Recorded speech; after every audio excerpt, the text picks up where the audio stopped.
రెండవ దినవృత్తాంతములు 25వ అధ్యాయము 8-9 వచనాలు ఒకసారి.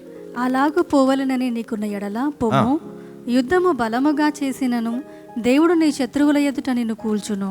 చూడండి, యుద్ధము బలముగా చేసినను దేవుడు నీ శత్రువుల ఎదుట నిన్ను కూల్చును. దేవుడు నీ శత్రువుల ఎదుట నిన్ను కూల్చును. నిలువబెట్టుటయు పడద్రోయుటయు పడద్రోయుటయు దేవుని వశమే కదా అని ప్రకటింపగా ఎవరు ప్రకటించారు? ఒక దైవజనుడు. చూడండి 7వ వచనంలో, దైవజనుడైన ఒకడు అతని యొద్దకు వచ్చి, ఎవరి దగ్గరకు వచ్చాడు? అమధ్య యూదా రాజు. మరి ఈయన దగ్గరికి ఒక దైవజనుడు వచ్చాడు. వచ్చి, రాజా ఇశ్రాయేలు వారి సైన్యమును నీతో కూడా తీసుకొని పోవద్దు. ఏమన్నాడు? ఇశ్రాయేలు వారి సైన్యమును నీతో కూడా తీసుకొని పోవద్దు. యెహోవా ఇశ్రాయేలు వారగు ఎఫ్రాయిమీయులలో ఎవరికిని తోడుగా ఉండడు. ఏమన్నాడు? యెహోవా ఇశ్రాయేలు వారగు ఎఫ్రాయిమీయులను ఎవరికిని తోడుగా ఉండడు. అలాగు పోవలనని నీకున్న ఎడల, ఒకవేళ అలాగు పోవలనని నీకున్న ఎడల పొమ్ము, యుద్ధము బలముగా చేసినను దేవుడు నీ శత్రువుల ఎదుట నిన్ను కూల్చును. దైవజనుడు చెప్తా ఉన్నాడు. ఏమని? అయ్యా, మరి ఈరోజు నీవు ఇజ్రాయేలు వారగు ఎఫ్రాయిము మీలతో ఒకవేళ నువ్వు వెళ్ళాలనుకుంటున్నావు కదా, ఒకవేళ నువ్వు వెళితే గనక నీకు భంగపాట వస్తుంది, వద్దు అని చెప్తాడు. ఎందుకు అంటే, నిలబెట్టుటయు పడవేయుటయు దేవుని వశమే కదా అని ప్రకటింపగా. నేను నిలబెట్టాలన్నా పడేయాలన్నా దేవుడే. హల్లెలూయా, హల్లెలూయా. దేవుడు నీకు విజయం ఇవ్వాలనుకున్నా, నీకు ఓటమి ఇవ్వాలనుకున్నా దేవుడి వల్లనే సాధ్యం. నువ్వు ఓడిపోయావనుకో, దేవుని వల్లనే, సాధారణ కాదు. ఈరోజు విజయం నీకు రాలే, ఈరోజు ఫెయిల్ అయిపోయావు, ఈరోజు సక్సెస్ కాలే, నువ్వు అనుకున్నది జరగలేని జీవితంలో. ఎందుకు జరగలేదు? ఎందుకు దేవుడు ఇవ్వలేదు? దానికి కారణం ఉంటుంది.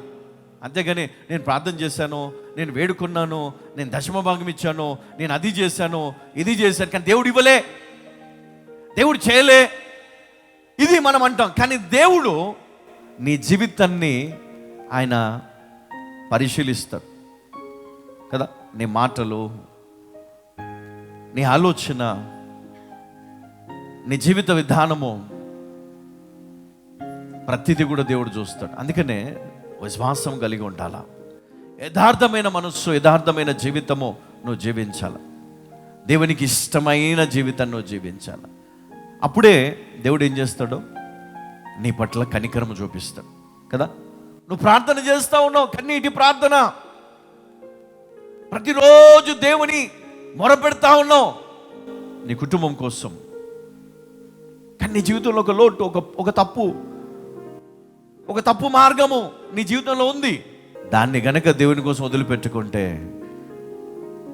ఓటమి ఎక్కడైతే పాలయ్యావో అక్కడ దేవుడు మళ్ళీ నీకు విజయం ఇస్తాడు. హల్లెలూయా, హల్లెలూయా. ఒక వ్యక్తి దేవునికి సంబంధించినటువంటి వస్తువులను తీసుకొని వెళ్ళి ఒక దగ్గర తవ్వి పాతి పెట్టాడు. ఇది ఎప్పుడు జరిగింది అంటే, ఇది యెహోషువ నాయకత్వంలో మరి ఇది జరిగింది. ఓడిపోయాడు. ఒక చిన్న పట్టణం పైనకి వెళ్ళి దాన్ని లోపరుచుకుందాం అనుకున్నాడు. కానీ అక్కడ ఏం జరిగిందంటే భంగపాటు ఎదురైంది. ఎందుకు దేవా, ఏమైంది అని నా ప్రార్థన చేసి దేవుని సన్నిధిలో గోజాడినప్పుడు మరి దేవుడు బయలుపరిచాడు. ఇదిగో పలాని వ్యక్తి ఏ సొత్తు అయితే దేవునికి ప్రతిష్ఠించారో అది అందులో ఏం చేశాడు, అందులో నుంచి తీసుకొని వెళ్ళి దాచిపెట్టాడు. దానివల్ల నీకేమొచ్చింది? హల్లెలూయా. మరి ఈరోజు మన జీవితంలో కూడా నువ్వు ఎంతగానో కష్టపడి, ఎంతగానో నీ జీవితంలో మరి మంచి పోరాటం పోరాడి నీ కుటుంబాన్ని కట్టుకున్నావు, మంచి జీవితాన్ని నీ బిడ్డలకి ఇచ్చావు, కానీ సమస్యలను ఎదుర్కొంటా ఉన్నావు. కొంతమంది జీవితంలో వారి జీవితంలోనే సమస్యలు, నెమ్మది లేదు. ఎందుకో తెలుసా? ఒక చిన్న తప్పు, అందులో నీ ప్రమేయం ఉండడం వల్ల, నువ్వు తెలిసి చేయడం వల్ల నీ జీవితంలో సక్సెస్ కాలేకపోతున్నావు. అది నీకు తెలుసు. దేవా, దీన్ని నేను మానుకోలేను ప్రభా, దీన్ని విడిచిపెట్టలేను ప్రభా, ఇది లేకపోతే నేను బ్రతకలేను ప్రభా అని నువ్వు ప్రార్థన చేస్తూ ఉండొచ్చు. కానీ ఆ ఒక్కటే నీ జీవితానికి అడ్డు. హల్లెలూయా. ఆ ఒక్కటి గనక నువ్వు వదులుకోగలిగితే, నేను చెప్తున్నాను, దేవుడు నిన్ను హెచ్చిస్తాడు. ఎందుకంటే ఐశ్వర్యము ఘనతయు ఎవరి వలన కలుగును? ఆయన వలన కలుగును. ఆయన సమస్తమును ఏలువాడు. బల పరాక్రమములు ఆయన దానములు హెచ్చించువాడు, అందరికీ బలమిచ్చువాడు ఆయనే. నిలవబెట్టువాడు, పడదేయువాడును ఆయన వశము. హల్లెలూయా, హల్లెలూయా. యోబు 42:2 వచనములో యోబు ఈ విధంగా మరి మాట్లాడుతూ ఉన్నాడు. ఏమని? నీవు సమస్త క్రియలను చేయగలవని, నీవు సమస్త క్రియలను చేయగలవని, నీవు ఉద్దేశించినది ఏదియో నిష్ఫలము కానేరదని, నీవు ఉద్దేశించినది ఏదియో నిష్ఫలము కానేరదని, నిష్ఫలము కానేరదని నేనిప్పుడు తెలుసుకొంటిని. ఏమన్నాడు? నీవు సమస్త క్రియలను చెయ్యగలవు.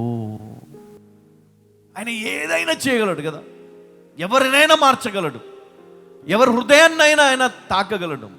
యోబు మరి ఆయన ఈ విధంగా రాస్తూ ఉన్నాడు. కీర్తన 135:6 చూస్తే, ఆయన తనకిష్టమైనదంతయు జరిగించువాడు, తనకిష్టమైనదంతయు జరిగించువాడు.